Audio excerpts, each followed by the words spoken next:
You lose someone, and the first thing you do, almost without thinking, is reach for a ritual, a phone call, a gathering, a specific set of words spoken over a specific place.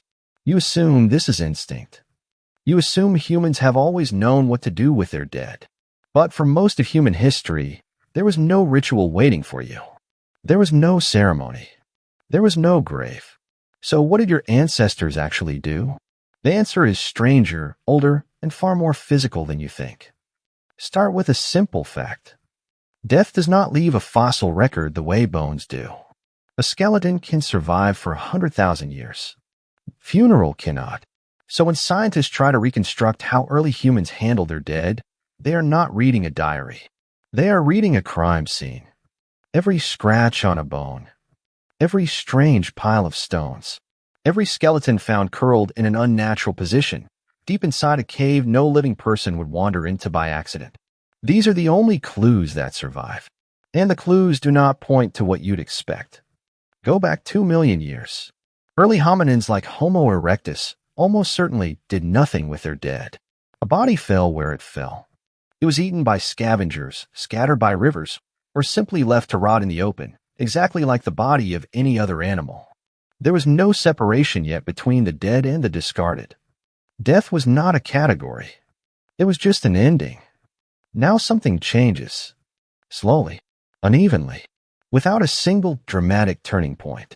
In 2013, cavers in South Africa found a chamber so narrow that recovering fossils from it required scientists small enough to fit through a gap barely wider than a human shoulder. The chamber is called the Naledi chamber, part of the Rising Star cave system. Inside it, paleoanthropologist Lee Berger and his team found the remains of at least 15 individuals of a previously unknown species, Homo naledi. Small-brained, barely bigger than a chimpanzee's brain, in fact. And yet their bones were deep inside a completely dark chamber, accessible only through a treacherous vertical chute, with no evidence that predators or floods carried them there, which means something else carried them there. Deliberately, repeatedly, into total darkness. This shouldn't be possible, according to the old story. The old story said that only large-brained modern humans were capable of anything resembling ritual behavior. Homo naledi broke that story completely. A small-brained cousin of ours may have been hauling bodies into the deepest, darkest part of a cave system, over and over, long before anything we'd call a funeral existed. Why would they do that? Nobody knows for certain. But look at what the behavior accomplishes. It removes the dead from where the living eat, sleep, and raise children. It separates them. It hides them.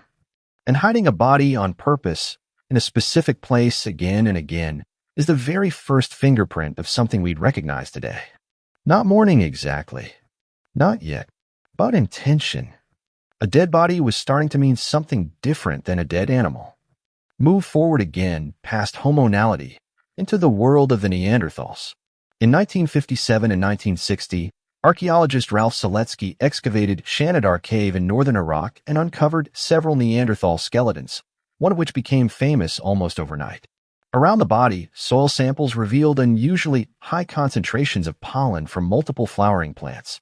Seletsky proposed something extraordinary, that someone had laid flowers on the body before it was covered. The press loved it. The idea of a caveman funeral, complete with a bouquet, spread everywhere. Here's where the story gets more honest and more interesting. Later researchers questioned the flower pollen. Some argued it could have been carried in by burrowing rodents or blown in from outside long after the body was placed there. The debate is still not fully settled. But strip away the flowers, and something remains that is not in dispute. The body itself. It was found in a shallow depression, somewhat protected from scavengers, in a position that does not look accidental. And Shanidar was not alone. At La Pharisee in France, at least 7 Neanderthal individuals, adults and children, were found in shallow pits within a single rock shelter. At La Chapelle-aux-Saints, another Neanderthal skeleton was recovered in a position tight enough and protected enough that many researchers argue the body was deliberately placed in a dug depression, not simply left to decompose in the open. British archaeologist Paul Pettit, who has spent much of his career studying the origins of human burial, argues that these patterns, taken together across multiple sites, are difficult to explain as pure coincidence. Something was happening. Bodies were being moved, positioned, and in some cases partially covered. Does that mean Neanderthals grieve the way you grieve? That's the wrong question. The more useful question is this: what problem were they solving? Think about what a decomposing body means to a small group of hunter-gatherers living in the same cave month after month. It draws scavengers. It draws disease. It smells. Simply removing a body, digging a shallow pit, and covering it solves a very real, very physical problem. You don't need abstract belief in an afterlife to do that. You need practical intelligence and a group willing to spend energy on something that gives them no immediate food, no immediate shelter, nothing except the absence of a decaying body in their living space. But here's the twist. Once you start doing that, once you start treating a body differently than you treat prey, you have crossed an invisible line. The line between disposal and meaning. Because somewhere along that line, something extra starts appearing. Not just a pit, not just a covering. Objects. At sites associated with early Homo sapiens in the Levant, at Kafsa in what is now Israel, archaeologists uncovered a burial dated to around 100,000 years ago, containing the remains of a child with deer antlers positioned near the body. At Sunghir in Russia, dated to roughly 34,000 years ago, 2 children were found buried head-to-head, covering thousands of small ivory beads, each one laboriously carved by hand, alongside spears made from straightened mammoth tusks. Researchers estimate the beadwork alone would have taken thousands of hours to produce. Thousands of hours. For people who did not have thousands of spare hours. Every hour spent carving a bead was an hour not spent hunting, not spent gathering, not spent staying alive. Why would a group under constant survival pressure spend that much labor on the dead? This is where the story stops being about hygiene and starts being about something closer to what you'd recognize as belief. Once early humans began investing serious time, tools, and resources into a body that would never use them, they weren't just disposing of a problem anymore. They were communicating something. To each other. Maybe to themselves. Maybe to whatever they imagined came next. You don't bury a child in thousands of hand-carved beads to keep hyenas away. You do it because the body has become a symbol. Because the person who died still matters to the group that remains. Because loss needed a shape, and the shape it took was ivory, ochre, antlers, stone. And notice what else appears alongside these burials. Red ochre. A mineral pigment ground and sprinkled or smeared across bodies at sites across Africa, Europe, and the Middle East, going back tens of thousands of years. Ochre has no nutritional value. It doesn't sharpen a tool. Its only functions, as far as anyone can tell, are symbolic and decorative. Coloring the body of the dead in a substance that mimics the color of blood and life is not a survival behavior. It's a statement. So what changed between a body being dragged into a dark chamber by Homo Naledi and a child being wrapped in thousands of beads at Sunghir? Time changed. Brain size changed somewhat, though the Naledi evidence complicates that story more than people like to admit. But mostly something social changed. Groups got larger. Relationships got more complicated. Memory of individuals started to matter more because more individuals mattered to more people. A hunter-gatherer band of 30 people knows every single member intimately. When one of them dies, it isn't an anonymous loss. It's a hole in a very specific, very interconnected web of relationships, debts, alliances, and love. That hole needed to be marked somehow. Not because early humans had figured out religion. Not because they had a fully formed concept of an afterlife. But because grief, once a species becomes social enough, demands an outlet. And ritual is what a highly social brain does with unbearable absence, when words alone aren't enough. Here is the part that should genuinely unsettle you. None of this required modern human intelligence to begin. It began earlier, messier, and stranger than the story you were taught. It began with a small-brained cousin species hauling bodies into the deepest dark it could find. It continued with a Neanderthal, laid gently into a shallow pit, covered with soil that may or may not have carried flowers. It became beads, antlers, and ochre. And eventually, it became your ritual, your funeral, your specific set of words spoken over a specific place. You didn't invent this. You inherited it. From a lineage of hominins who, faced with the same unbearable fact you face today, that someone you loved is simply gone, chose to do something about it. Not because a god told them to. Not because a book instructed them. But because doing nothing, leaving the body exactly where it fell, exactly like every other animal, was somehow no longer acceptable. So tonight, when you think about the last funeral you attended, or the last time you visited a grave, understand what you're actually doing. You are not performing a modern custom. You are continuing a habit that started in the dark, underground, hundreds of thousands of years before writing, before agriculture, before almost anything you'd call civilization. A habit built entirely on one simple, radical idea. That a body is not just a body. That someone who is gone still deserves to be remembered on purpose. Consider how strange this actually is, biologically speaking. Almost no other animal treats its dead the way you do. Elephants will linger near a fallen companion, touching the bones with their trunks, sometimes returning to the same spot for years. Chimpanzees have been observed carrying dead infants for days, grooming them long after decomposition has begun. Researcher Barbara King, who studies grief across species, has documented dozens of these cases and argues that some form of animal grief is real. But none of it becomes ritual. None of it becomes ceremony with rules, repeated across generations, taught to children who never even knew the person being honored. That leap from private grief to shared, repeatable ritual is uniquely yours. It belongs to your lineage and almost no one else's. So why here? Why your branch of the evolutionary tree? One answer keeps surfacing across the research, and it has nothing to do with intelligence in the way you'd expect. It has to do with time horizon. Most animals live entirely in the present. A predator nearby means danger now. A carcass means food now. But somewhere in your ancestry, hominins developed the ability to think forward and backward across long stretches of time. To remember a person who is no longer there. To imagine a future in which that absence continues indefinitely without end. That kind of imagination is a burden. It means loss doesn't simply end when the body stops moving.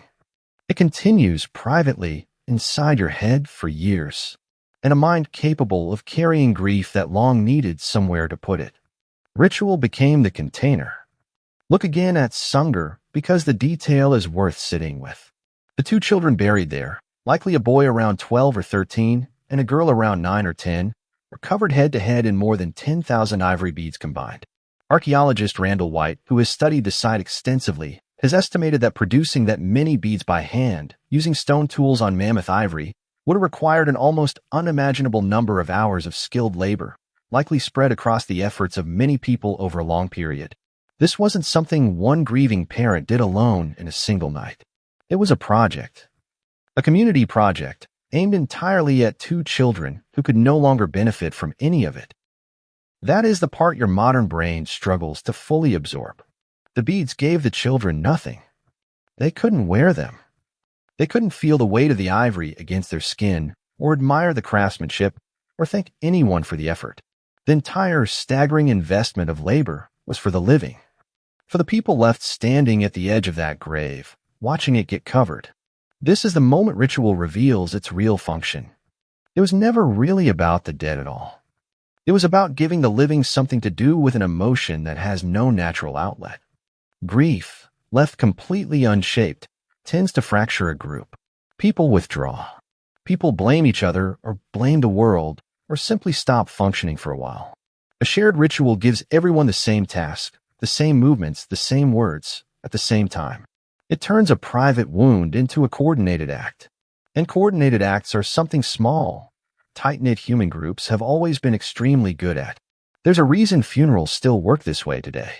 The bringing of food, the specific clothing, the gathering of people who otherwise rarely see each other.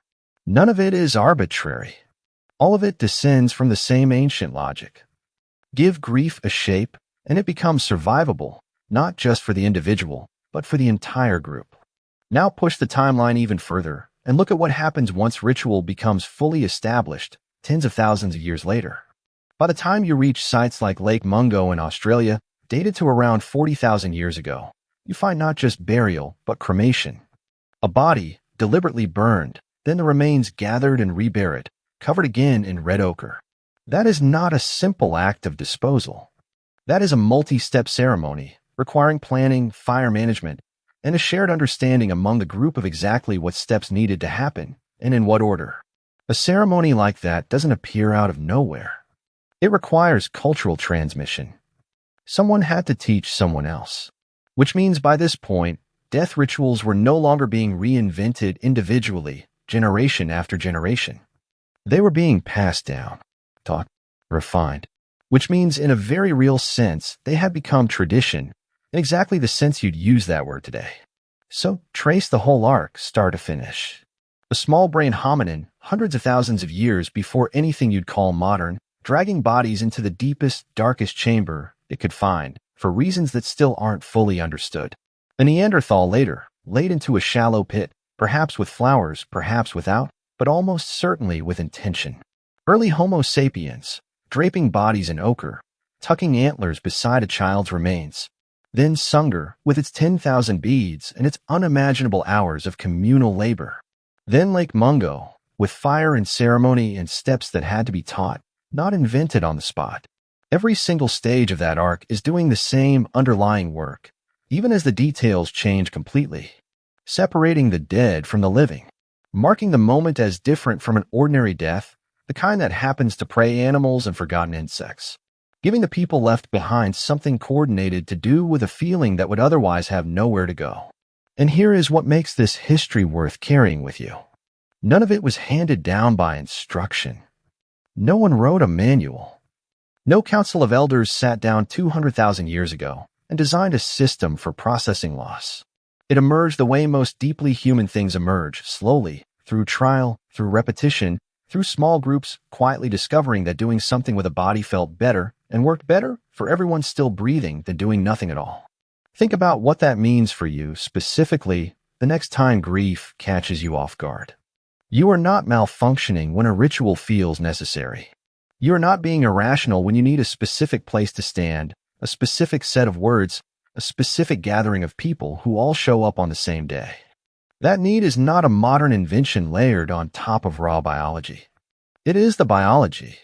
It is close to 200,000 years deep, maybe far older, stretching back through Sunghir, through Shanidar, through a narrow chute in a South African cave that a small-brained cousin species used to carry its dead into total darkness. Every funeral you have ever attended is a direct descendant of that first, unrecorded decision. Somewhere, at some point, someone looked at a body and refused to simply leave it. Refused to let it dissolve into the landscape the way every other death on Earth had, up to that moment, always been allowed to do. That refusal is still inside you. It surfaces every single time you lose someone and instinctively reach for something to do about it. You lose someone, and the first thing you do, without thinking, is reach for a ritual. Now you know exactly how old that reach really is.